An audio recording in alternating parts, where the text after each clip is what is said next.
For all have sinned and fallen short of the glory of God. Okay, so I'm in chapter 3, and it's not all bad news. In fact, there's some great news in this chapter. The good news, we all have sinned and therefore we are all equal in the eyes of God.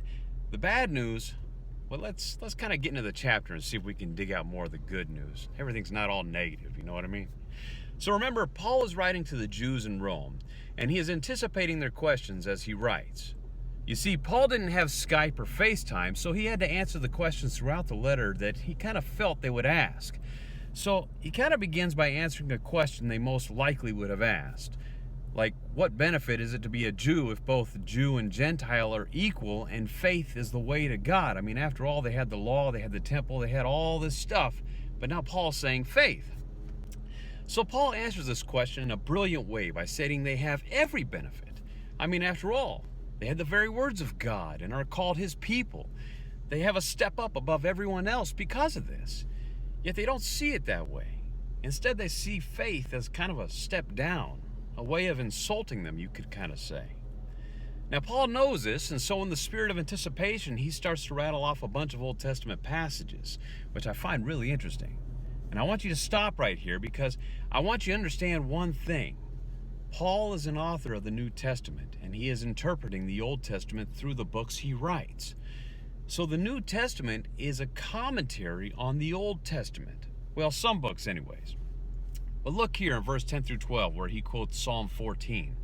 Then in verse 13 he quotes Psalm 5:9. Then in Psalm 140 verse 3.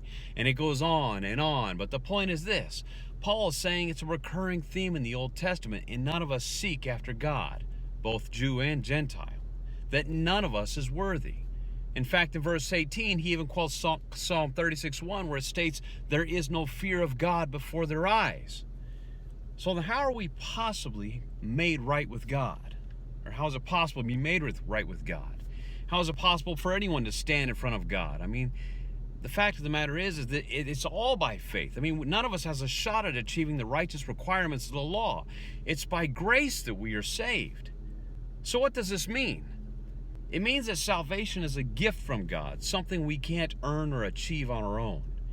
It has to be given. And what does that do? It takes away our ability to boast and again levels the playing field. We're all equal children in the eyes of God. We are all made right with him by having faith in his Son for the forgiveness of sins, giving us the ability to stand before him. So what does this truly mean? The law was given to us to show us our sin, to show us that we need a Savior, to force us to lean on him, to lean on God. The law showed us our inability to save ourselves and showed us the mercy and love of God. That's also proven in the book of Galatians. So you see, there truly is no bad news. God took what was impossible and used it to our advantage and saved us. So rejoice. Start living your life out as if you have already been saved.